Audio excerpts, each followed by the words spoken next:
pleasure to be talking once again to Josy. And it's a pleasure to have read once again one of Josy's books.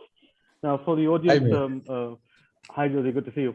For the audience, Josy's one of our most experienced journalists.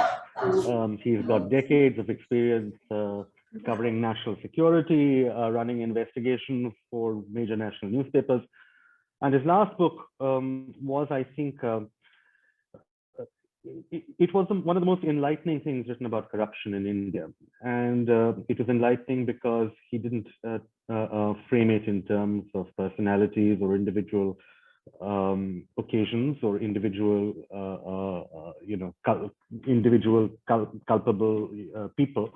But although there were stories about those, of course, in the book, but he sort of explained how corruption emerged as a structural feature of the Indian state at every level, from the village to the highest level. And I think that there's in many ways, there's a similar approach that Josy has taken to his second book, which is here. It's A Silent Coup. If I'm sort of briefly introduce it, I'd say that I think the way that Josy himself frames it is that we live in a neighborhood where military control of the state is not uncommon. We've had military coups in many of our neighbors. In the broader developing world, of course, it's relatively common. And we've always been proud of the fact that India has never had a military coup.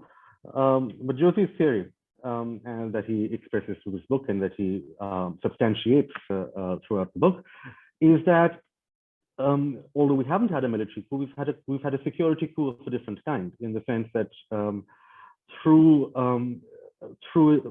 excessive obeisance to its civilian masters, the security establishment, including the non-military, perhaps especially the non-military security establishment, has essentially taken over in many aspects the running of the country, and has become more and more in your face as the years have gone by. And once again, it's not just about personalities. I mean, there are a lot of stories here about individuals, some of them with famous names and what they've done in the past, but it's embedded in a larger critique of how this has emerged.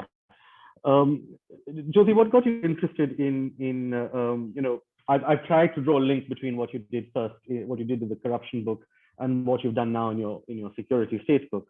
Did it seem like a natural follow-up to you?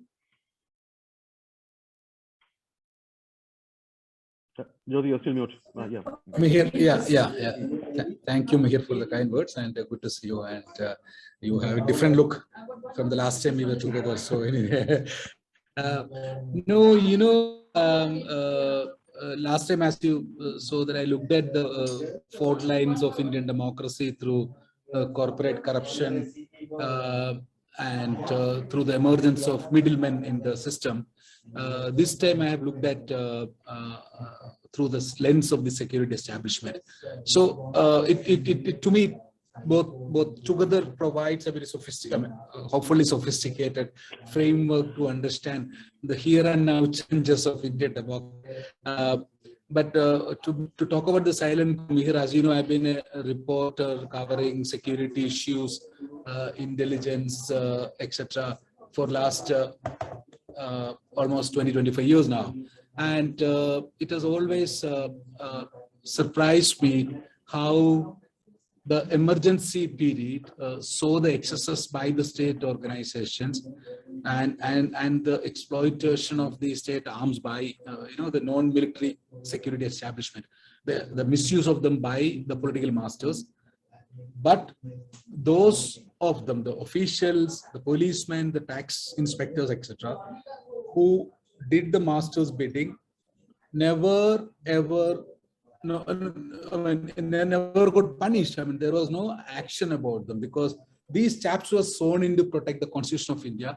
They ended up serving in subverting the democracy. And that has stuck with me. And through the 90s and 2000s, when I am as a beat reporter, it struck me that, look, that template, that reassurance to the taxman and the police that, look, you do whatever you want, please your political masters, you will be safe. You don't need to uphold the Constitution. If the political masters want to subvert the Constitution, be part of it. You will not pay for it.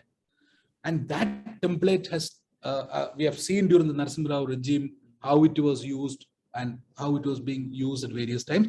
And I think it has now reached a scale under Modi government, which is now resulting in not just excesses on liberty and individual liberty, or some anti-Muslim bias.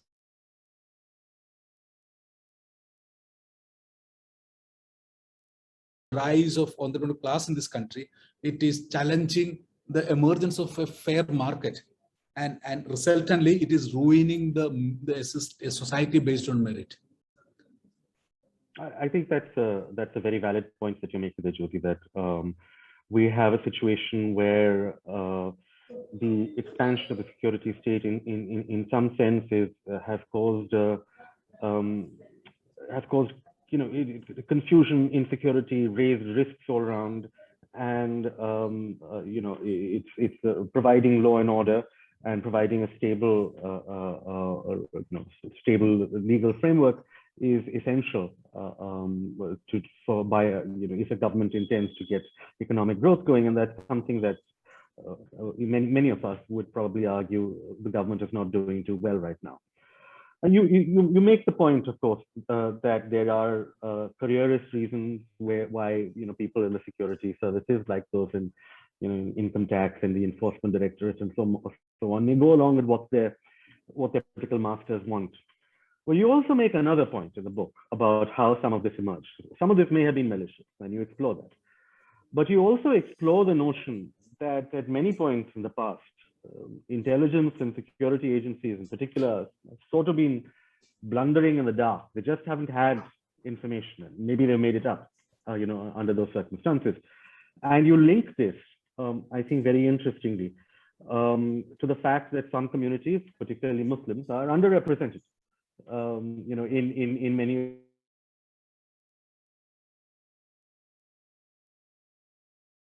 course, and therefore, when you start having to investigate these communities, you're at a disadvantage.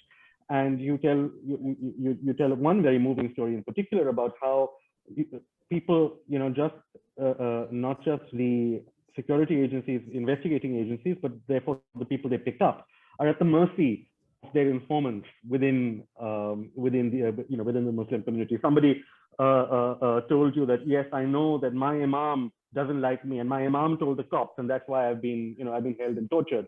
And I think that as journalists, it's offensive almost sometimes to us that sources can have that kind of power when we don't trust our sources, right? But do you feel that that's a fair expression of part of what's happened? That it's not just malice? Sorry to interrupt both of you, but Josy, because of the glare behind you, I think some people are not able to see you properly. I'm just going to shift my seat. I'm in a room which is. Sorry about this. No. Josy, are you at work? Are you at Confluence headquarters? There is no headquarters. Is it better, Pooja? I am in a hotel conference room. We were reviewing one of our projects. I gave up our office during the COVID. We were wasting too much of money for a poor startup. So we are operating remotely. Is this better, Pooja? Yeah. Yeah, I think it looks looking better for me, definitely, Josy. Yeah, so I was thinking that. Go ahead. Yes, me. So me here, the fact is that in the emergence of this non-military security establishment, with so much power, they have created one industry which is recession-proof, which is the industry of informants. And this is the least reported. Actually, I don't know why people like you who have been writing about economic issues never ever examine the informant industry. It's a multi-billion-dollar industry where hundreds and thousands of families find their bread. And it's an industry which is supporting democracy, because a large number of those informants are planting fake information. They're settling scores, etc. And we remain probably the only democracy, only large democracy in the world where there is no official verifiable audit of this information that people are giving. In comparison, let's say if the CIA has an informant and the informant gives fake information, CIA has its own auditing mechanisms, MI6 has its own auditing mechanisms, and if they find a pattern, they throw out the informants. I mean, they do make blunders like the Iraq, but that's another day's debate. But We don't have it. So what is happening is that these informal industries flourishing around the country. I don't know if you know this. Once our friend Yuvraj Gimre, the Nepalese the journalist from Nepal, who was held senior positions in India, he landed at the airport and he was detained because somebody said Yuvraj Gimre is a terrorist. So he gets detained, right? In Shabarimala temple, there was a terrorist threat, and when somebody from central agencies called up the source was so rattled by the call from Delhi. He said, "Oh, I dreamt of the threat," and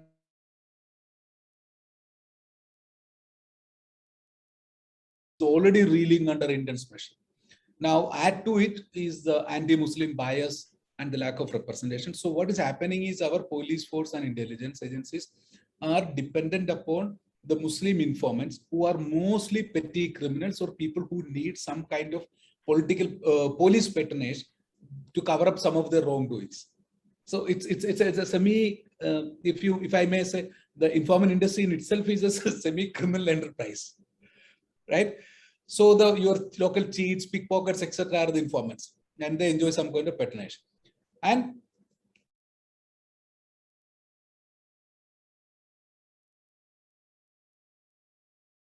end up being termed terrorist at some point of time, because the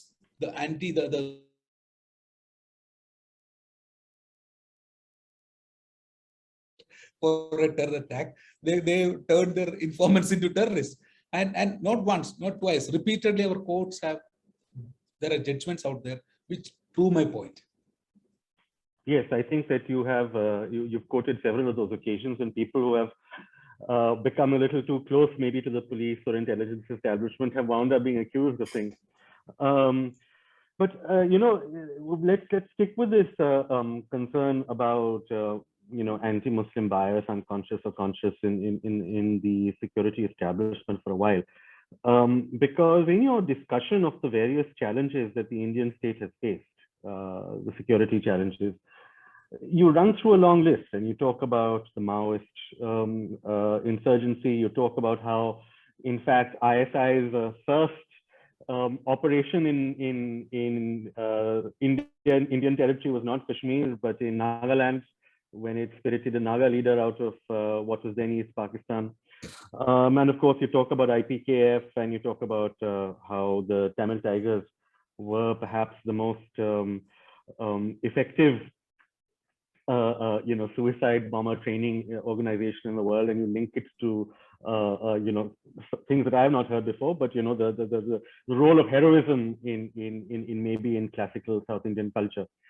And then you wind up this section by pointing out that the Indian state has dealt in its history with threats that are secular, the Maoists, that are Christian, like many northeastern insurgencies, and even, as you make the case, the Tamil Tigers, and of course with Hindu terror, as in various places, including possibly Mulligam.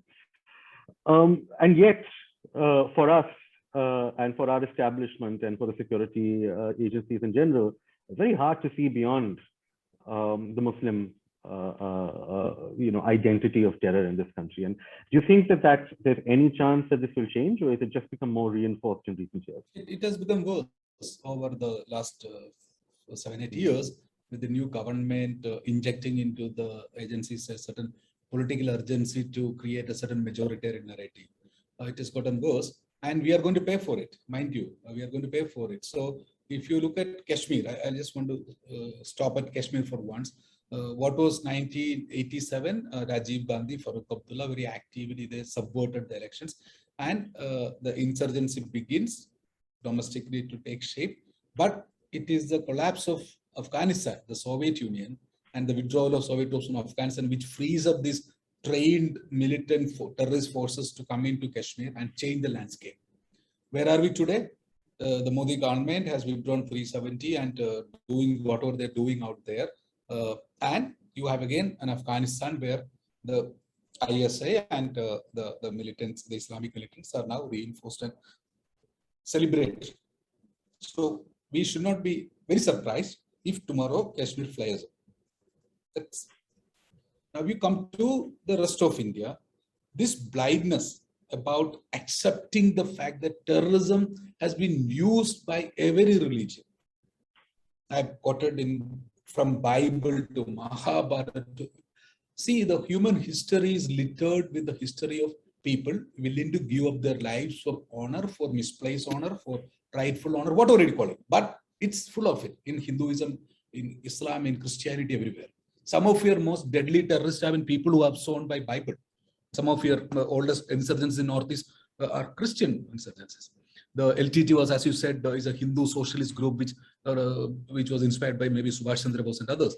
So what I'm saying is that unless we secularize our thinking, unless we academically think through, we are in for a long haul of blunders again and again, like the blunder we committed in 2000, the first decade of this century, when you have a Indian Mujahideen.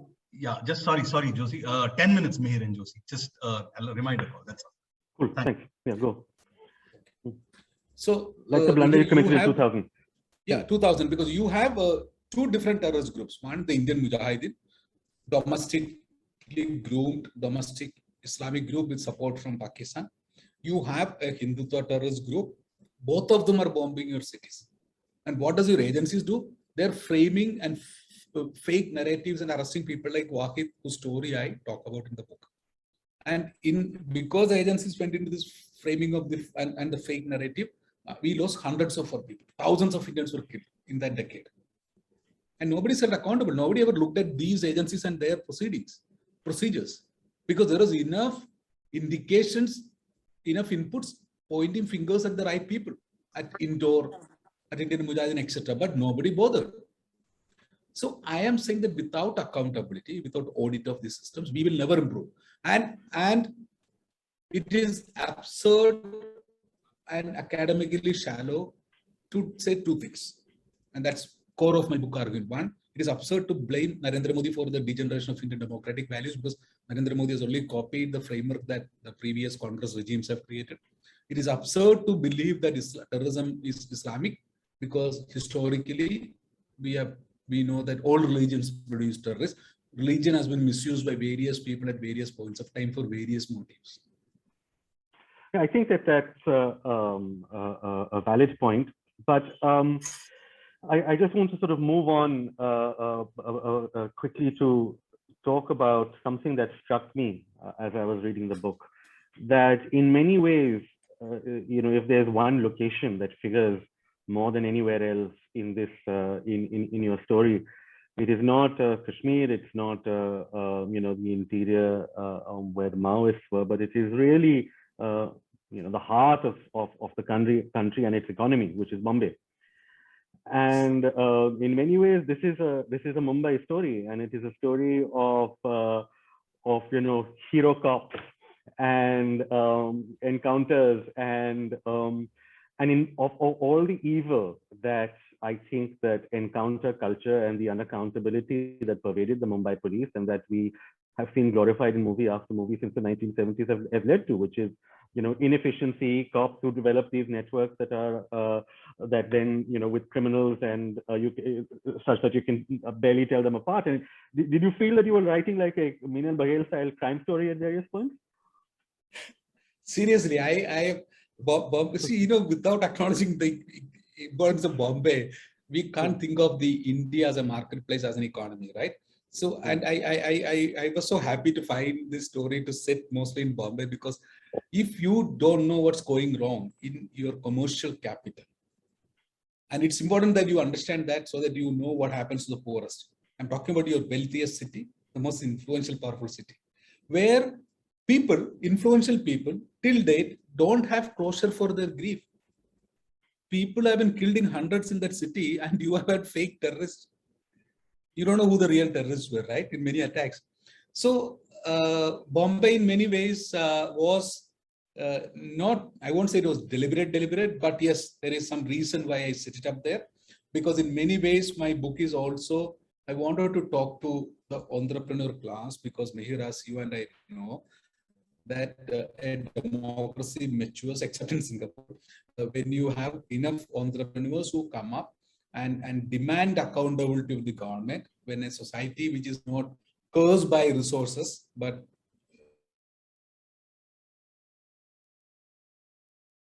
is being silenced by these security forces. Our entrepreneurs, our businessmen are afraid of speaking up, demanding their government to be accountable and more efficient. And that is what I wanted to capture in many ways. And that is why, to me, in a platform like this, Mihir, it's very important for us to talk about the impact on market. Why should...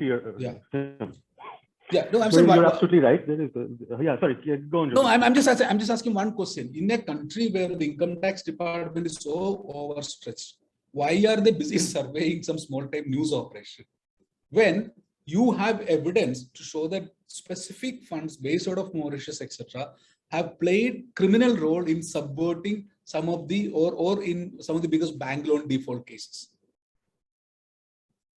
Yes, I mean, I think that there's no question that there are, there's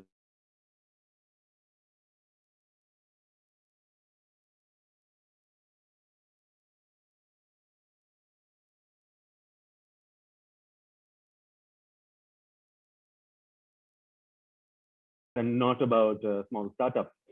But since you raised it, I think that we can end this discussion with something that is close to our hearts and which comes.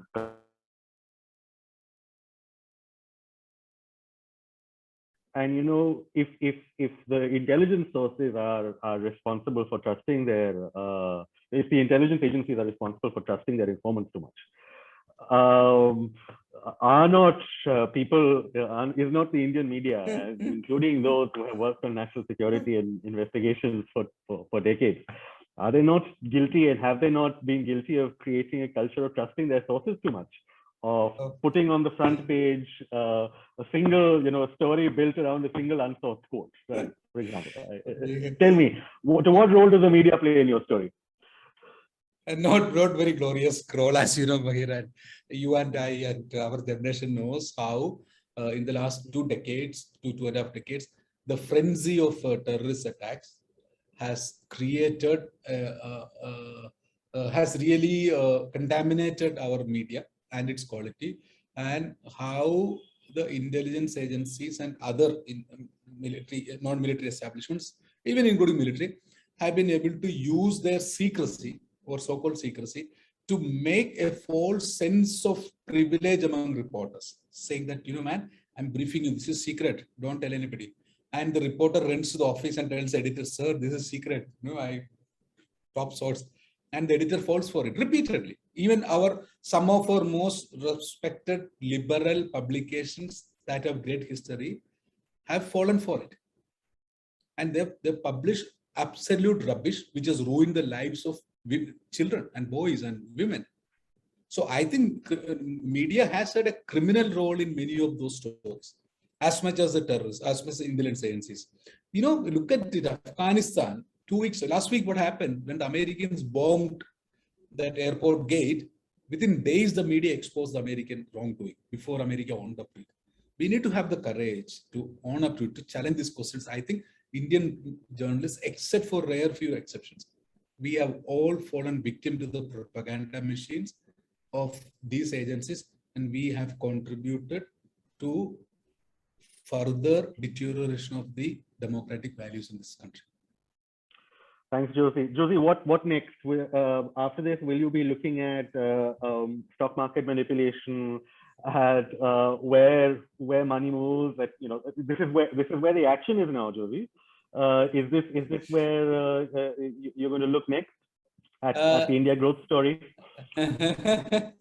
Mihir, yeah, 2 things I'm trying to do. One is I'm trying to do more and more complex investigative stories, because I'm no more part of the free mainstream media, where I got pressures of the evening deadline and the 350-word slavery. Second, I'm also trying to see, we're trying to do with my team a series of books on the birth of Indian democracy, because I think it's a glorious story, the greatest human experiment ever, which needs to be told again and again, to be celebrated, so that we don't forget it in the frenzy of the moment, in the false narratives created by our criminal political class, and is not lost to misinterpretations.